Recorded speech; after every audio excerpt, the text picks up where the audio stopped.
ನೀವು ನಿಂತು ಸರ್ಜರಿ ಮಾಡೋದಕ್ಕೂ ಅಲ್ಲಿ ಕೂತು ಸರ್ಜರಿ ಮಾಡೋದಕ್ಕೂ ಡಿಫ್ರೆನ್ಸ್ ಏನು ಅಂತ, ಮೇಜರ್ ಡಿಫ್ರೆನ್ಸ್ ನಿಮಗೆ ಆ ಸಿಗುವಂತಹ ಅಕ್ಯುರಸಿ ಹೇಗಿರುತ್ತೆ ಏನು ಅದು ಅಂತ? ಅಂದರೆ ನಾನು ಹೇಳಿದ್ನಲ್ಲ, ಈಗ ಇದರಲ್ಲಿ ನಮ್ಮ ಕ್ಯಾಮ್ರಾ ಹಾಕ್ಕೊಂಡು ಅದನ್ನು, ಆ ಕ್ಯಾಮ್ರಾ ಕೂಡ ಭಾಳ ಹೈ ರೆಸಲ್ಯೂಷನ್ ಕ್ಯಾಮ್ರಾ ಇರುತ್ತೆ.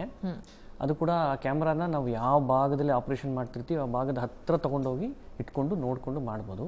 ಸೊ ಅದರಿಂದ ಅದು ದೊಡ್ಡದಾಗಿ ಕಾಣ್ತಾ ಇರುತ್ತೆ, ಚೆನ್ನಾಗಿ ಚಿಕ್ಕ ಚಿಕ್ಕ ಅಂಗಾಂಗಗಳು, ಚಿಕ್ಕ ಚಿಕ್ಕ ಪಾರ್ಟ್ಗಳೆಲ್ಲ ದೊಡ್ಡದಾಗಿ ಕಾಣುತ್ತೆ. ಜೊತೆಗೆ ನಾವು ಕೂತ್ಕೊಂಡು ಕಂಫರ್ಟಬಲಾಗಿ ಆಪ್ರೇಷನ್ ಮಾಡೋದ್ರಿಂದ ಡೆಫಿನೆಟ್ಲಿ ವಿಜುವಲೈಸೇಷನ್ ಚೆನ್ನಾಗಿರೋದ್ರಿಂದ ಪ್ರೆಸಿಷನ್, ಅಕ್ಯುರಸಿ ಅಂತೂ ಡೆಫಿನೆಟ್ ಆಗಿ ಬೆಟರ್ ಇರುತ್ತೆ. ಈಗ ಏನು ಡಿಫ್ರೆನ್ಸು ಅಂತಂದರೆ, ಈಗ ನಾನೀಗ ಹೇಳಿದ್ನಲ್ಲ ಪೇಷಂಟ್ಗೆ ಅಡ್ವಾಂಟೇಜಸ್ ಏನು, ಫುಲ್ ಓಪನ್ ಸರ್ಜರಿಗೂ ಇದಕ್ಕೂ ಪೇಷಂಟ್ ಅಡ್ವಾಂಟೇಜಸ್ ಹೇಳಿದ್ದೀನಿ. ಅದೇ ರೀತಿಯಾಗಿ ಸರ್ಜನ್ ಕೂಡ ಬೆನಿಫಿಟ್ಸ್ ಡೆಫಿನೆಟ್ ಆಗಿ ಇದ್ದೇ ಇರುತ್ತೆ. ಇದರಲ್ಲಿ ಇನಿಷಿಯಲ್ ಆಗಿ ಸ್ವಲ್ಪ ಟೈಮ್ ಜಾಸ್ತಿ ಹಿಡಿಯುತ್ತೆ. ನಾವು ಅದನ್ನು ಸೆಟಪ್ ಮಾಡಿಕೊಂಡು ಮಾಡೋದು ಎಲ್ಲದಕ್ಕೂ ಸ್ವಲ್ಪ ಟೈಮ್ ಜಾಸ್ತಿ ಹಿಡಿಬೋದು. Normal surgery, full open surgery compare ಮಾಡಿದ್ರೆ ಸ್ವಲ್ಪ ಟೈಮ್ ಜಾಸ್ತಿ ಹಿಡಿಬೋದು. But over a period of time ಅದೆಲ್ಲ ಟೀಮ್ ಅವರೆಲ್ಲ ಚೆನ್ನಾಗಿ ಅಭ್ಯಾಸ ಆಗಿ ಎಲ್ಲ ಮೆಕ್ಯಾನಿಕಲ್ ಆಗಿ ಎಲ್ಲ ಮಾಡೋಕ್ಕೆ ಶುರು ಮಾಡಿದ್ಮೇಲೆ ಆ ಟೈಮ್ ಕೂಡ ಕಡಿಮೆ ಆಗೋಕ್ಕೆ ಶುರುವಾಗುತ್ತೆ. ಮೇನ್ ಡಿಫ್ರೆನ್ಸ್ ಅಂತಂದರೆ ಪೇಷಂಟ್ಗೆ ಆಗೋ ಅಡ್ವಾಂಟೇಜಸ್ಸು ಪ್ಲಸ್ ಸರ್ಜನ್ಗೆ ಆಗೋ ಅಡ್ವಾಂಟೇಜಸ್, ಇದೇ ಮೇನ್ ಡಿಫ್ರೆನ್ಸ್ ಬರುತ್ತೆ.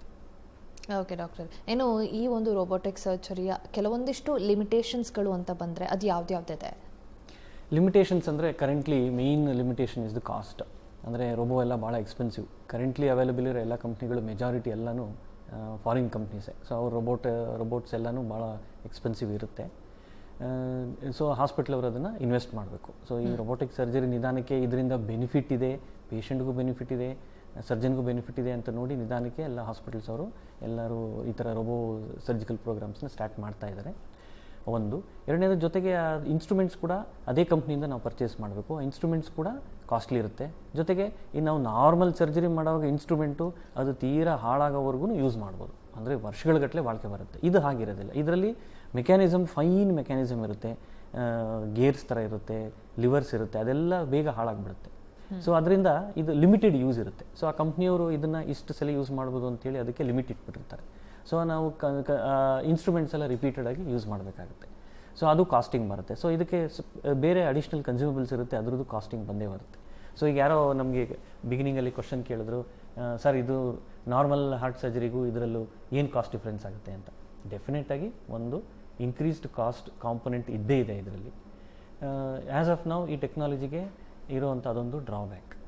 Over a period of time, ನಾನು ಆವಾಗಲೇ ಹೇಳ್ದಂಗೆ ಅವ್ರಿಗೆ ಉತ್ತರ ಕೊಟ್ಟ ಹಾಗೆ ಹೆಚ್ಚು ಹೆಚ್ಚು ಕಂಪ್ನಿಗಳು, ಈಗ ಇದ್ದಿದ್ದು 2-3 ಕಂಪ್ನಿ ಇತ್ತು, ಈಗ ಇನ್ನೂ ಹೆಚ್ಚು ಹೆಚ್ಚು ಕಂಪ್ನಿಗಳು ಬಂದಿದ್ದಾವೆ. ಹೆಚ್ಚು ಹೆಚ್ಚು ಕಂಪ್ನಿ ಬರ್ತಾ ಇದ್ದಾಗೆ ಆಬ್ವಿಯಸ್ಲಿ ಅವು ಕಾಸ್ಟ್ ಕಡಿಮೆ ಆಗುತ್ತೆ. ಟೆಕ್ನಾಲಜಿ ಇಂಪ್ರೂವ್ ಆಗ್ತಿದ್ದಂಗೆ ಮೇ ಬಿ ಇನ್ಸ್ಟ್ರೂಮೆಂಟ್ಸ್ ಯೂಸೇಜ್ ಕೂಡ ಜಾಸ್ತಿ ಬಾಳಿಕೆ ಬರ್ಬೋದು, ಅದು ಅಲ್ಲಿ ಕೂಡ ಕಾಸ್ಟ್ ಕಡಿಮೆ ಆಗುತ್ತೆ. ಜೊತೆಗೆ ಮೋಸ್ಟ್ ಇಂಪಾರ್ಟೆಂಟ್, ಈಗ ಈ ಸೆಂಟ್ರಲ್ ಗೌರ್ಮೆಂಟ್ ಅವರು ಪುಷ್ ಮಾಡ್ತಿರೋ ಹಾಗೆ ಮೇಕ್ ಇನ್ ಇಂಡಿಯಾ. ಈಗ ಆಲ್ರೆಡಿ ಒಂದು ಕಂಪ್ನಿ ಇದೆ, they are making robots in India and they are almost comparable to the level of these imported robots.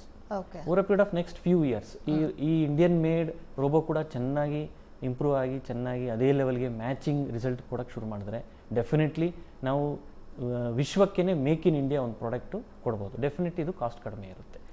ಎರಡನೇದು ಏನು ಅಂತಂದರೆ, ಈಗ ಆ್ಯಸ್ ಆಫ್ ನೌ ಅವೈಲಬಲ್ ಇರೋ ಟೆಕ್ನಾಲಜಿಲಿ ನಾವು ಎಲ್ಲ ಆಪರೇಷನ್ಸು ಪ್ಲಸ್ ಎಲ್ಲರಿಗೂ ಈ ರೋಬೋಟಿಕ್ ಹಾರ್ಟ್ ಸರ್ಜರಿ ಮಾಡೋಕ್ಕೆ ಆಗ್ತಾ ಇಲ್ಲ. That is another limitation. Over a period of time ಇದು ಕೂಡ ಟೆಕ್ನಾಲಜಿ ಇಂಪ್ರೂವ್ ಆಗಿ ಓವರ್ಕಮ್ ಆಗಬೇಕು.